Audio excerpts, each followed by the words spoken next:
стараюсь мышцами удержать руку прямой, он ее, сжимая двумя руками, соответственно, сгибает. Старается согнуть. Я напрягаю мышцы, сжимаю. Вот. И он, соответственно, как вы видите, довольно эффективно. Можно еще разочек, да? То есть, вот видите, что происходит. Теперь, после этого я опускаю руку, включаю вот это ощущение, которое было сейчас.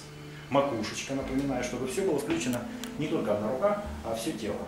Располагаю руку расслабленно, также на этом же самом плече. Обязательно выстраиваю спину, как в столбе. То есть сейчас мы это не делали, но столбовая спина для вас штука знакомая, поэтому проблем не должно быть. Начинаю мягко тянуть пальцами вдоль руки, усилия вперед, макушка вверх, поясница назад, копчик осажен. То есть создается общее усилие растяжения всего тела. И он начинает также сгибать. Да, то же самое, пожалуйста. Ну, сильно. Вот. То есть также со всей силы он старается согнуть руку. То есть вы стоите, не сопротивляясь. То есть важно, смотрите, я не давлю ему навстречу. Это не лобовое усилие. Это растяжение всего тела, силу, которая приходит, как бы размазывает вдоль. Делаете на одну руку, на другую поочередно. То есть один партнер, другой. Чтобы у вас не было никакого ложного понимания, на самом деле происходит следующее. При использовании напряжения у человека сила становится локальной. Она в каком-то месте собирается очень сильно, очень много напряжения в какой-то отдельной мышце или в нескольких мышцах. В то же время как с остальным телом эта сила разорвана. Вот это понятие, оно относится к такому термину традиционному, который называется джоли, грубая сила. Грубая сила – это сила разорванная, то есть когда тело не связано между собой в единую конструкцию, то, что мы называем словом структура. Когда мы начинаем растягиваться, вроде бы мы расслабляемся. На самом деле происходит следующее. Тело за счет связей включается в одно целое. Получается такой эффект, который известен из физиологии под названием как синергия, синергичное действие мышц. То есть все мышцы, каждая по чуть-чуть, но вкладываются в одно действие, и сила получается совсем другой. Плюс еще один момент, когда мы перестаем сопротивляться лобовому давлению, мы то, что приходит, эту силу еще и вытягиваем в пространстве, как бы размазываем в каком-то смысле. Вот это вот такой способ противодействия, он в традиционе вообще повсеместно используется для того, чтобы включать все тело и не сопротивляться в лоб. Вот такое лобовое давление, ну то есть лобовое сопротивление, тоже считается в традиционе ошибкой. То есть мы никогда не пытаемся с приходящей силой бороться в лоб. Мы всегда пытаемся найти, ну как бы, слабости в приходящем усилии. И вот это вытягивание как раз пример того, что происходит. Сейчас мы сразу после этого переходим к простейшему, совершенно сказать, одному из самых популярных наших парных упоров Шуан Пэн Ань, в котором мы сейчас будем делать следующее. Значит, мы становимся с партнером вот такое положение.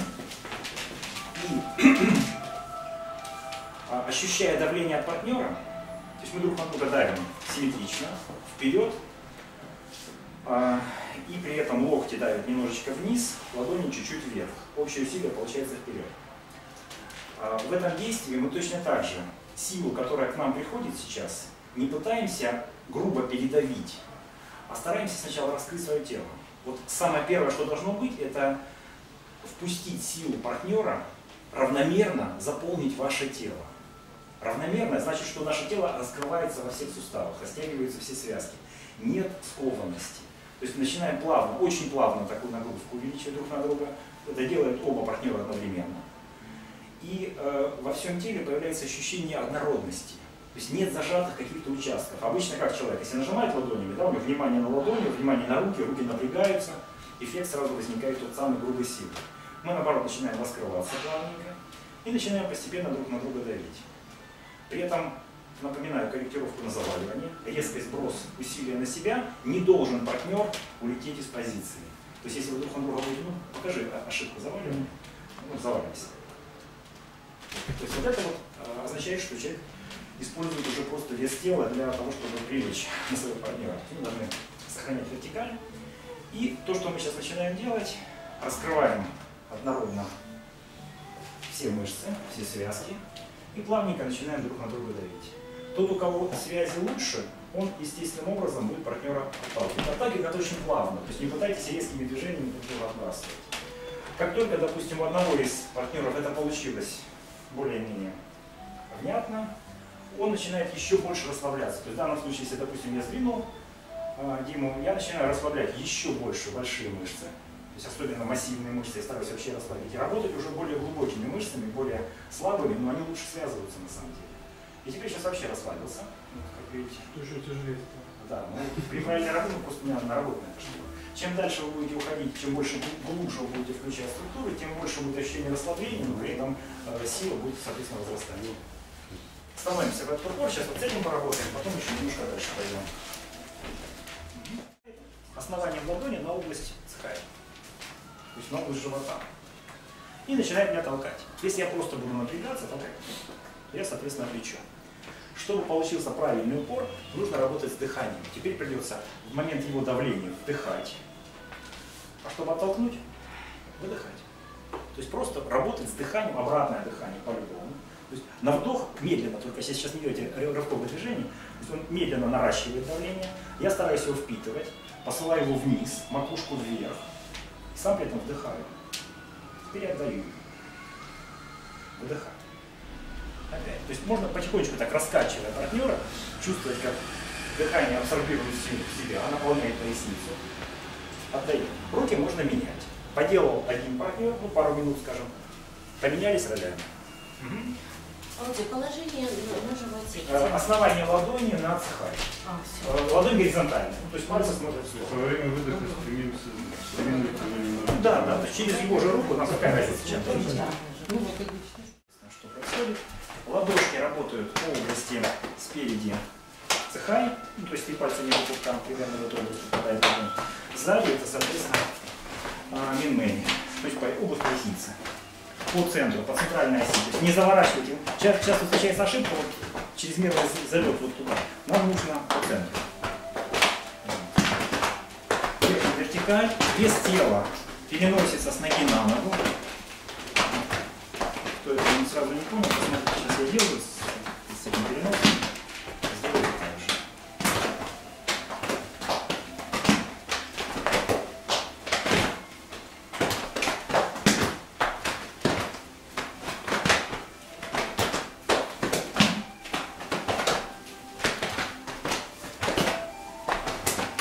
Импульс первый в ладонях.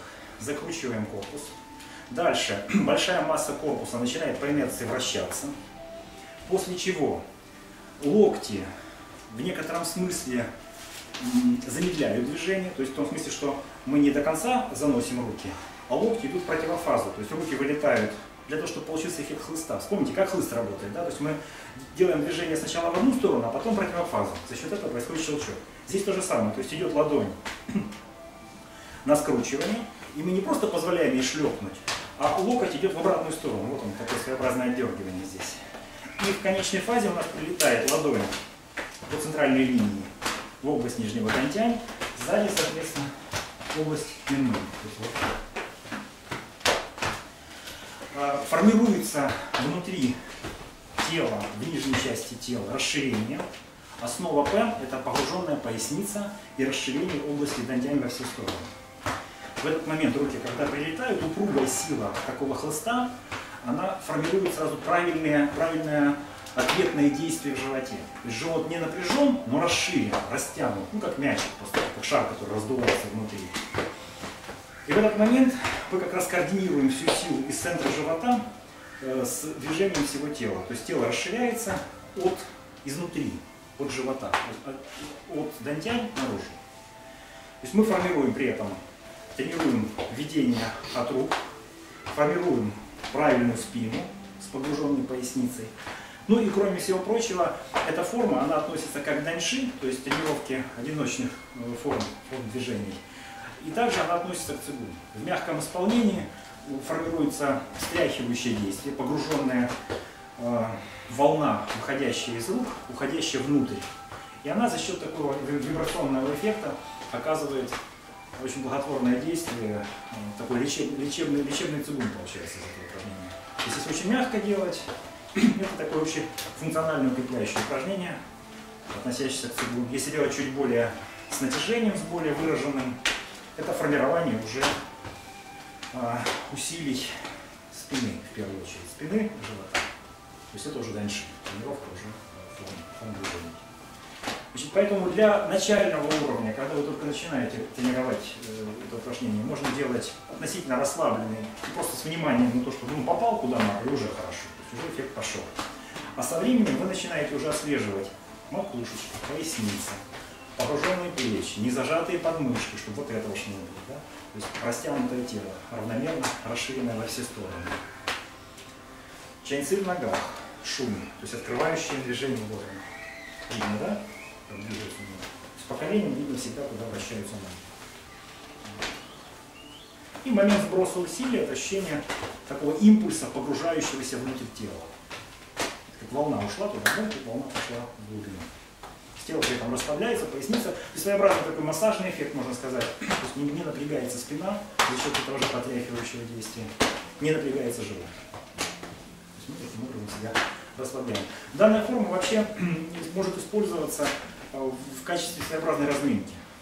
То есть в традициях, не только в тайцзяне, я знаю, что и в других школах внутренней семьи разного рода похлопывания часто используются как аналог разминки. В принципе, волшебная плеть, сохраняя в себе такие функции похлопывания, она может выполняться и как разминка. То есть собираетесь потренировать что-то более тяжелое, какую-то более серьезную нагрузку себе дать.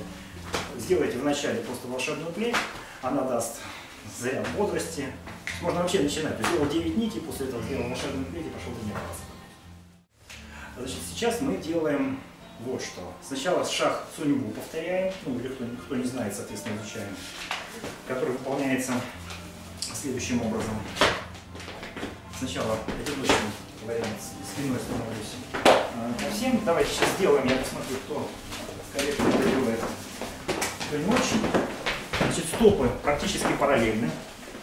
Стопы параллельны. Значит, исходное положение, одна нога впереди, сейчас какая, не важно. Стопы параллельно. Вес тела смещен слегка на заднюю ногу. Относительно центральной линии примерно 30 градусов каждая стопа завернута. То есть вот так. Центральная линия — это то, что проходит у меня через центр тела. Китайцы называют ее линией носа. Поскольку вот нос — это тоже флагман центральной линии.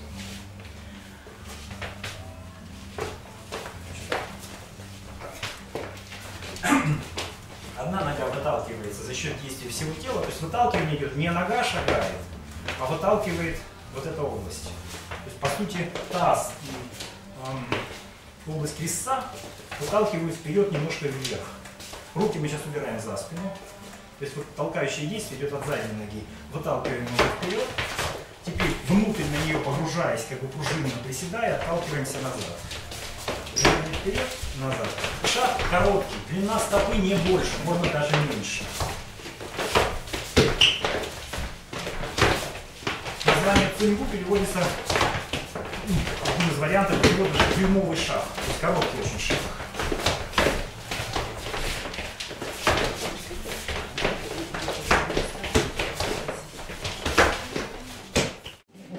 Типа правильно, но только на одну линию. Да?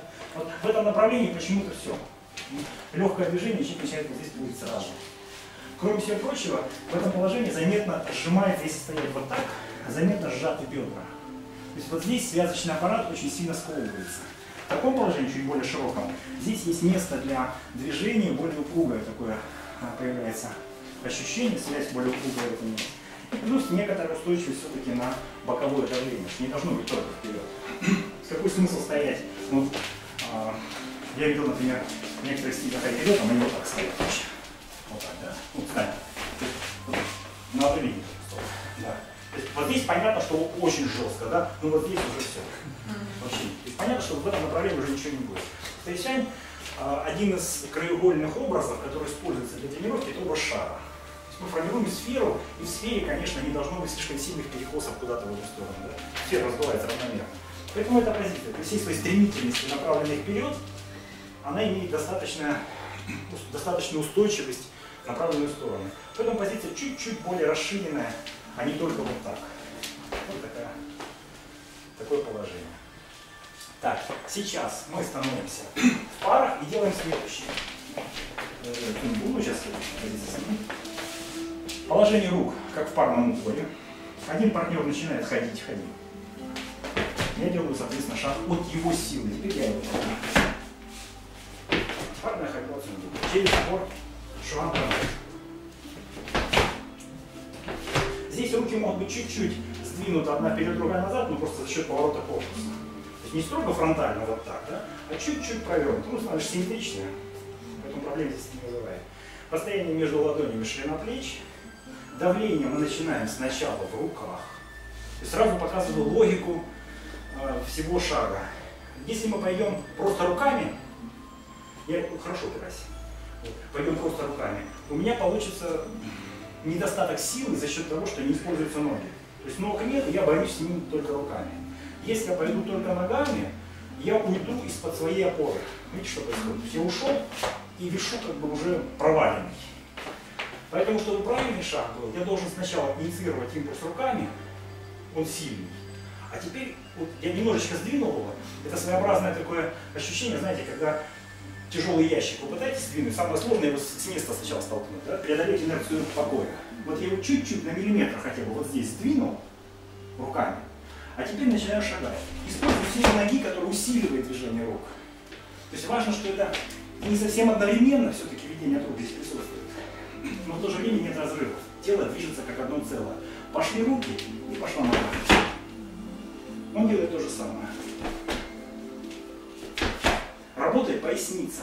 Важно, что я не хожу с вот такой спиной, а все время аккумулирую силу в спину. Видите? Вот действие. Ну и как бы я заряжаю. Да, конечно. Пружина такая, передающая усилия, передающая импульс.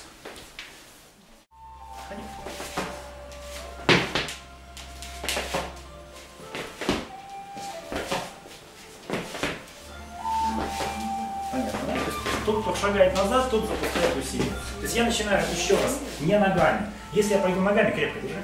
Если я пойду ногами, у меня ноги улетят, рука останется на месте. Я должен сначала притянуть руку, хотя бы немножечко, должно усилие уже вот оно, пошло, первый сдвиг. Он уже немножко поддался. Теперь я свою силу толкаю под свой центр тяжести, от него отталкиваюсь, и вот только нога вышагиваю назад. Он делает то же самое. Если у вас легко получается, добавляйте немножечко больше усилий.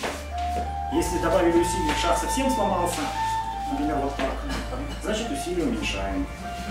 Шаг должен получаться корректно, но с той силой, с которой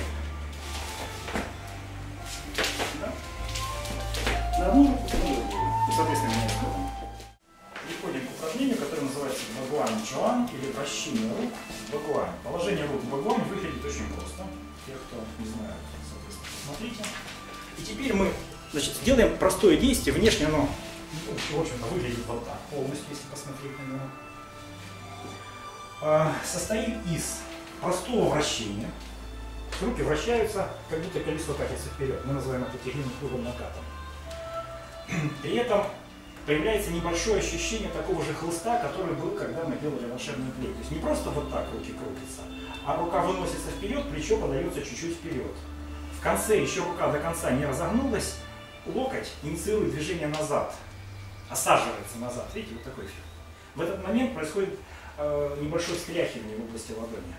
Не сильное, то есть не надо там трясти особо как-то. Но все равно ощущение, что вот здесь рука расслабленно чуть-чуть встряхивается. Вперед и в самом конце назад.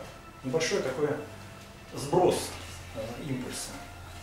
Поясница, спина, все на месте, столбовая спина, макушечка подтянута, колени раскрывают наружу, позиция цзэжань-ши.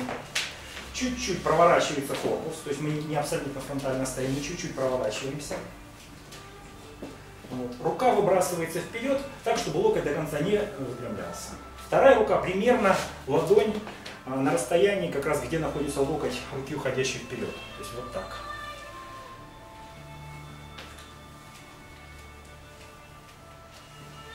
То есть внешнее движение очень простое. Больше как раз вот эти вот внутренние связи нужно почувствовать.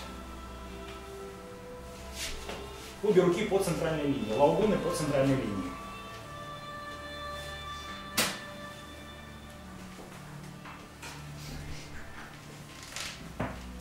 Позиция цзэжань-ши. Чуть шире ширины плеч. Носки, естественно, раскрываются. Эта позиция называется цзэжань-ши, дословно естественное положение. Ничего хитрого тут нет.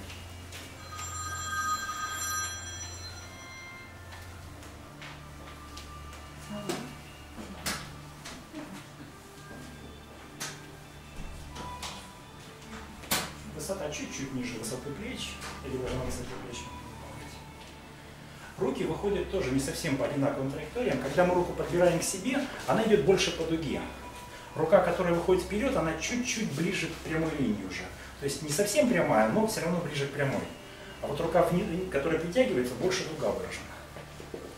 Вот так это суммарно.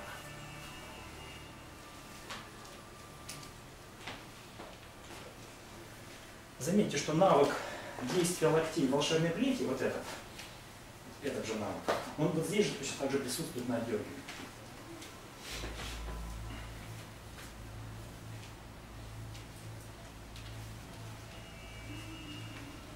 Корпус чуть-чуть проворачивается, когда рука выдвигается вперед, а потом за счет действия локтя опять же чуть-чуть возвращается назад.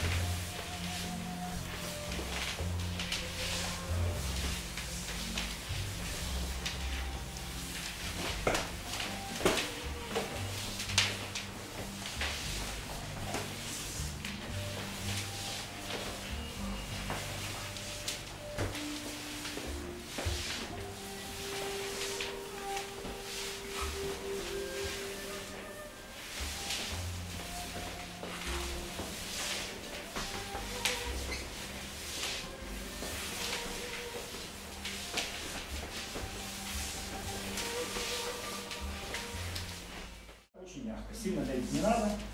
В дальнейшем это можно выполнять как парный упор, пока для корректировки траектории правильного выхода достаточно сделать вот так. Круг в ногах все то же самое, то есть мы делаем тот же самый шаг, та же самая смена рук.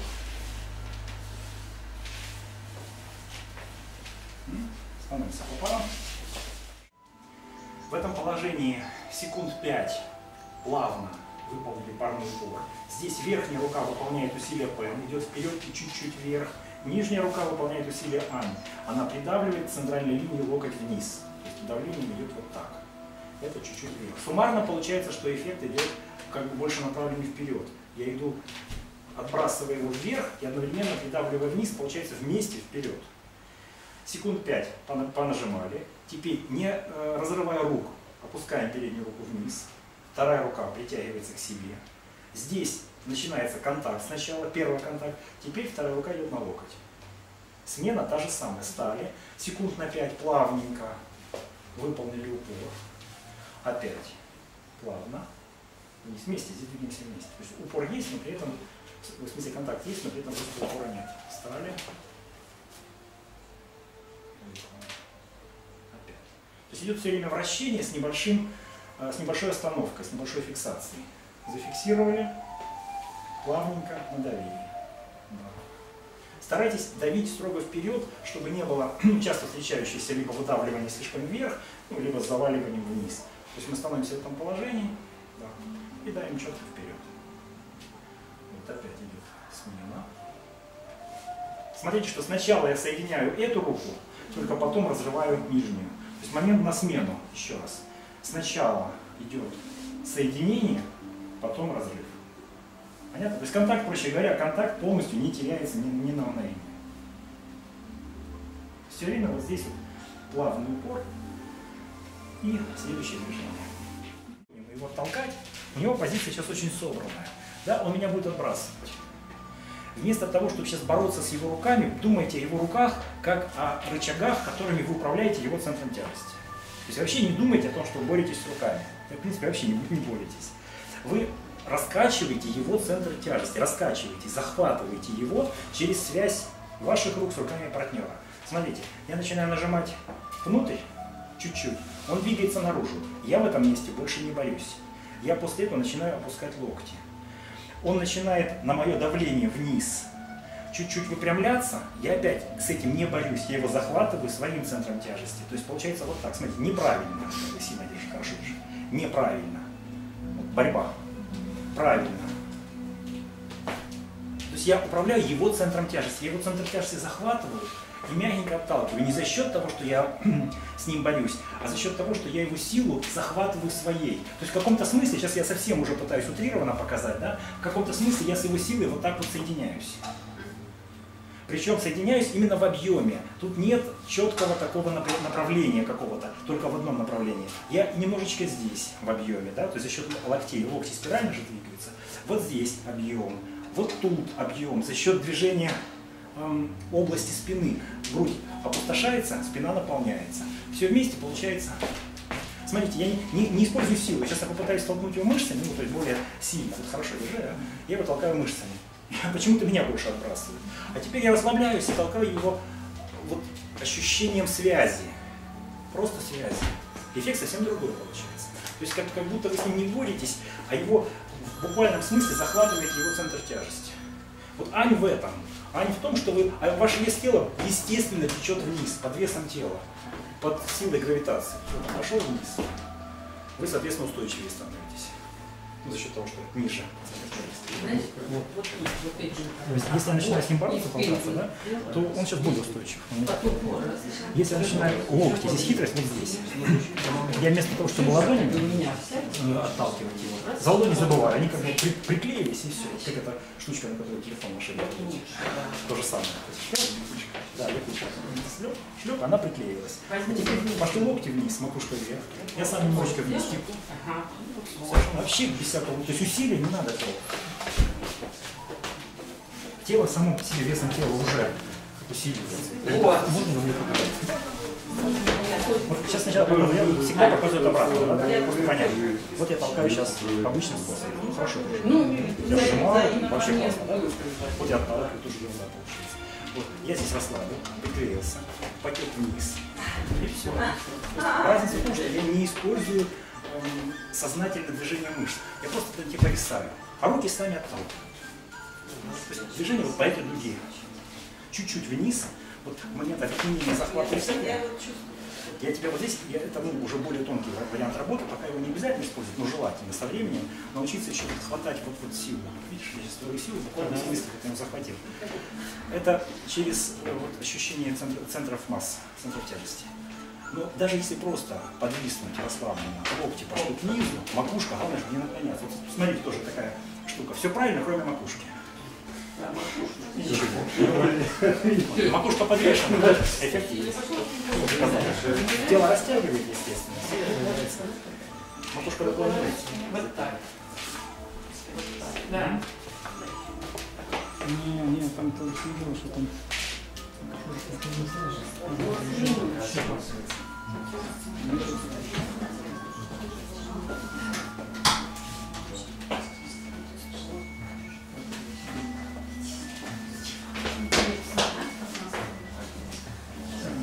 Ты через это восполняться не мешается?